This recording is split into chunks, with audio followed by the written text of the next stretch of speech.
Let me start by saying this. I want to argue to you all that I believe the single biggest challenge facing the future of progress in this city, in this region, in this state, and I'll even argue to you in the nation as a whole, is not the risk of another banking crisis, although that would be terrible, not another recession, although God forbid, not ISIS, although I am incredibly worried about ISIS.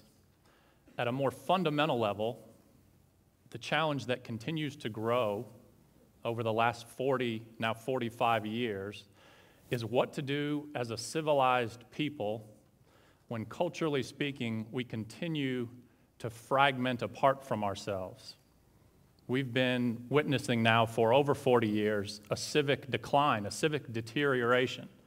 Robert Putnam is sort of the most famous scholar in this area, but thousands of authors and commentators have focused on the health of the country when we're pulling apart. And I don't just mean red and blue states or even red and blue neighborhoods, although that has happened, but at a fundamental level, a growing percentage of Americans are engaging personally and viscerally less and less with people unlike themselves.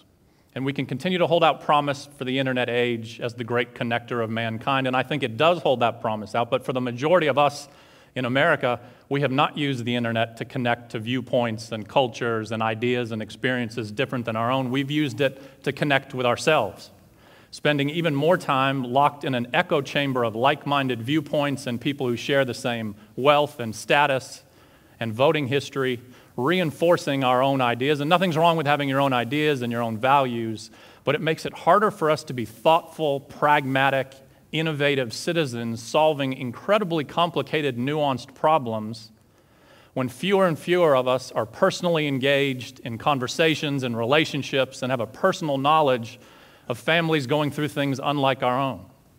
Now, I think fortunately, about 16, 17 years ago, some nerdy higher ed administrators, like me, nerdy, I'm not an administrator, presidents, professors, started to take seriously this challenge in regards to the role higher education could play, arguing that at a fundamental level, it's great to equip you with the skills necessary to make money. There's nothing wrong with a university doing that. There's nothing wrong with exploring the values of liberal arts and all the other traditions of higher education. But the third word that most universities have on their archway, you usually see scholarship and teaching, the third word, citizenship, service, has become, many argued 15 years ago, so hollowed out that it's incumbent upon the academy, higher education across the country, to take more seriously the role of educating young Americans for ethics, helping provide them a platform with which they can explore in a deeply meaningful way, what does it mean to be a good person? What is required of me? What does it mean to be an obligated human being and fulfill my role while I'm alive?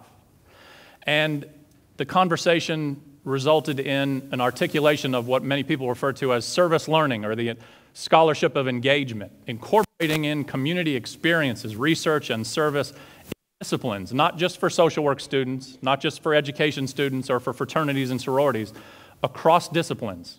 It should be the role of higher education. When you graduate with a degree from a university or college anywhere in the country, you should have explored personally and as part of classes the lives of people unlike yourself. You should already become familiar and start developing the habit of making a difference and learning about the differences that need to be made. If the degree will mean anything moving forward in the future, facing the barriers we face in our nation, it should at least mean that. And I think fortunately for the country, although it was a debate for a few years, and some people argued this is beneath the academy, this is beneath the pedagogy of higher education, leave that to student services, fortunately that voice lost.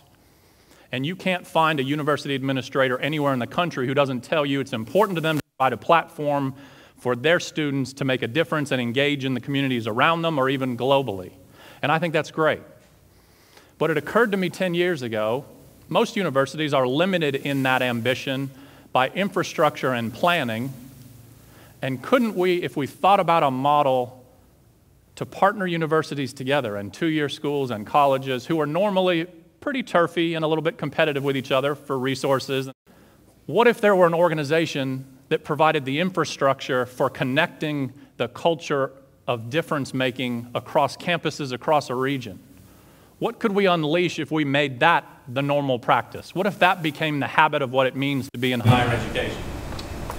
And 10 years ago, an organization was started called Impact Alabama, something I hope you all share my pride in as a resident of this state, one of the poorest, most rural states in the country. And I started with an initiative wanting to appreciate at a personal level what healthcare disparity meant, regardless of ideology, regardless of your viewpoints on Obamacare, whether you think that's socialized medicine, whether you think we should move in the direction of some entrepreneurial free market business model. But what about 2- and 3-year-olds who never see pediatricians, which the majority of in Alabama don't? What about vision care? What about a threshold issue that one could argue in the wealthiest, most technologically advanced nation on earth, we should figure out as citizens as an obligation to 3- and 4-year-olds, regardless of the wealth of their parents or what neighborhood they happen to have found themselves born in? This is something we could commit to of value. And I did more research, met with all the vision care partners in the state, and realized no state in the country provides quality vision care before public school. The reason being, it's hard to find kids in big numbers. You got to go to little daycare centers. It's messy. It's onerous. It takes a long time and a lot of effort. But the challenge with waiting till they're 6, which is the average, and most of them aren't really great vision screenings around the country, is 10% of the population has a vision problem, the majority of which are there by age 2. So if you're blessed to be born into a suburb where you're seeing pediatricians regularly with parents who are attentive to it, there's a pretty good chance you're going to have a vision problem caught quickly before you fall behind in reading. But for the majority of children across our state and our region and our nation, there are 4-, and 5-, and 6-year-olds starting to learn their letters, and there's a percentage of them that can't tell the difference between a B and a D. And they never self-diagnose the problem. Do you know 3-year-olds can get cataracts? We identified 12 children across Alabama in the last year and a half with cataracts, which at that age will blind the eye permanently in 2 years. And it occurred to me 10 years ago, I want to go reach out to college students, present the problem, give them an avenue to make a difference, and see what would happen. And I convinced initially 3 university presidents, starting with the University of Alabama, Birmingham Southern, and UAB. I convinced 2 graduating seniors to take a year off before law school. I said, I know I'm a lawyer, the law can wait. Give me a year. And we reached out to low-income daycare centers and Head Starts, and we provided vision care using a camera, the technology of which is developed by NASA in Huntsville, Alabama, used across the country, portable vision care that takes pictures of children's eyes, shows you what's wrong with them, about a $4,000 camera. You can start it at 6 months of age, and a college student can use it. And we partner with an organization that provides follow-up care to the 10% of the children who have a vision problem, a network of optometrists and ophthalmologists who are happy to help if we identify the kids and get them there. So in year 1, we screened 4,600 children, exhausting ourselves, and find 11% of them with eye problems. This last year, which was year 10, with the staff of 51 young people out of college agreeing to work for $1,000 a month, being selected out of 600 applications from across the country, half of them from Alabama, half from all other parts of the nation. We provide vision care, leading college students on screenings to 37,500 children a year in 1,100 low-income daycare centers across all 67 counties of our state, and the entire thing is executed by people under the age of 22. There are attributes. Thank you.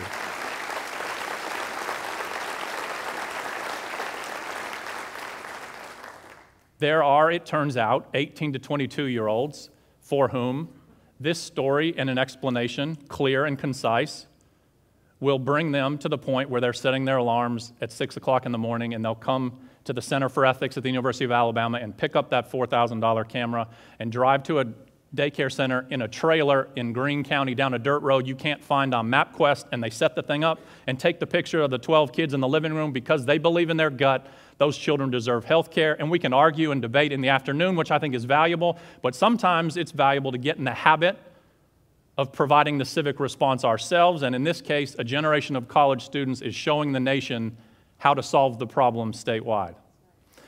The same staff who come to our state to exhaust themselves across all 67 counties to provide that also go through 100 hours of tax training. This is a more fascinating challenge. Some of you may know the millennial generation is a much celebrated, and deservedly so, as the most voluntaristic, charitable young generation the country's ever produced. And I say not a moment too soon. We need that energy. We need that passion. But the flip side of that, and there's some thoughtful criticism, that it's a little bit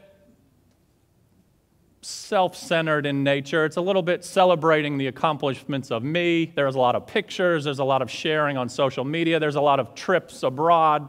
There's a lot of choices to possibly develop a new water system in another nation rather than end a problem around the corner, because passion dictates that. A generation led by the mantra, follow your passion. Nothing wrong with that. I have that conversation with students every week in Tuscaloosa. I want to get involved. My question to them is, what are you passionate about? They tell me, we figure out the best way for them to engage based on their passion, and I love that. But what about the challenges facing the nation? What about the obligations of citizenship for which you don't come to by asking what you're personally passionate about?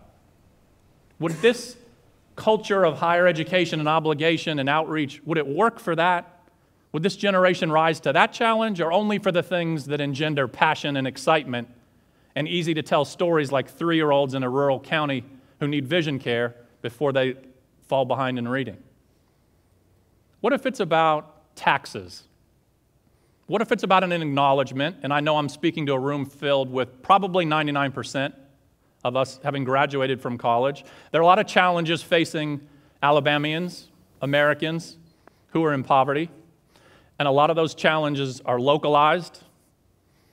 And then there are some challenges that are caused by other college-educated Americans, that are caused by college-educated men who sit around a table thinking about a business model where the sole purpose is to prey on poor people to take as much money as they can.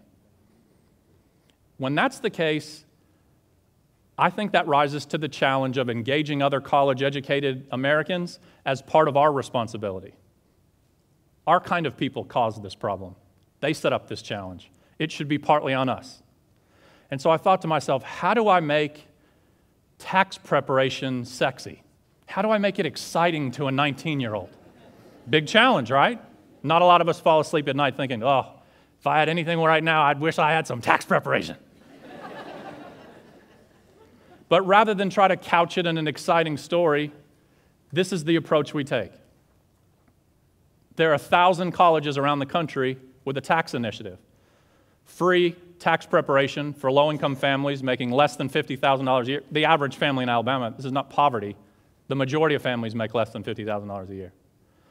The average $100,000 family in Alabama, like other states, go to CPAs, trained accountants, and on average pay $175 to a professional to do their taxes. Can go up and down based on complexity. The average employee at Walmart making $18,000 a year and raising 2 children living in Huntsville pays a commercial tax preparer who has no training requirement, no licensing, no oversight, on average now $300 to $350 an hour. And the vast majority of college-educated Alabamians, the vast majority of college-educated Americans have no idea the story's going on. The poison of civic disconnect.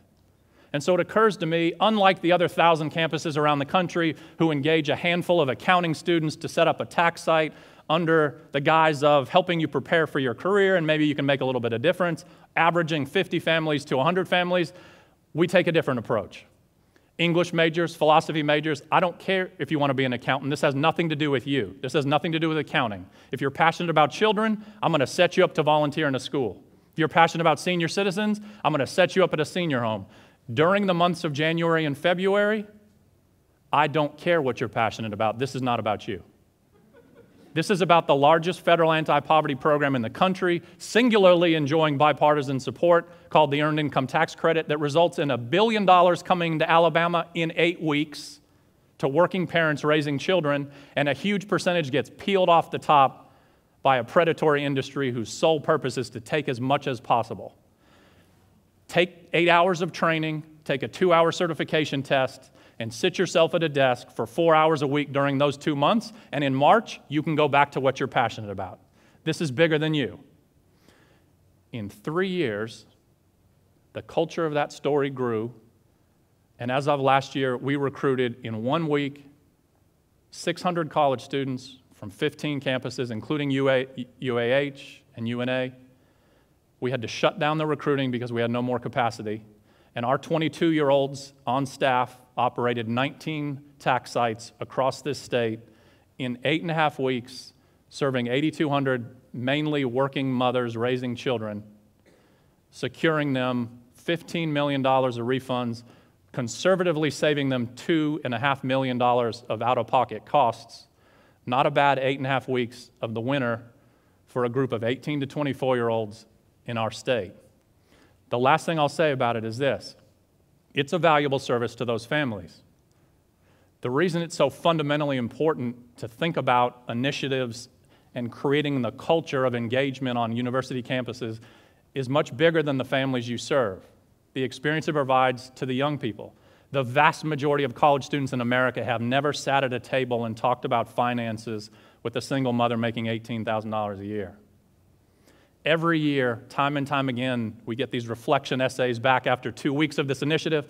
Even the self-described liberals, the first impression they have, I just had no idea how hard people work. Meaning, even for the open-minded, compassionate college students, there's such a dark cloud hovering over communities of poverty where culturally we've been imbued with a sense that if you're talking about a family making $19,000 or $22,000 a year, laziness is somewhere in that equation. And there are lazy poor people and there are lazy rich people. The vast majority of paycheck to paycheck families in Alabama with no savings, sometimes working multiple jobs, raising children, laziness is nowhere in the building. And the least they deserve from us and from our campuses is to help combat an industry who's preying on them, created by other college-educated Americans. It ends up being a transformative experience for the students.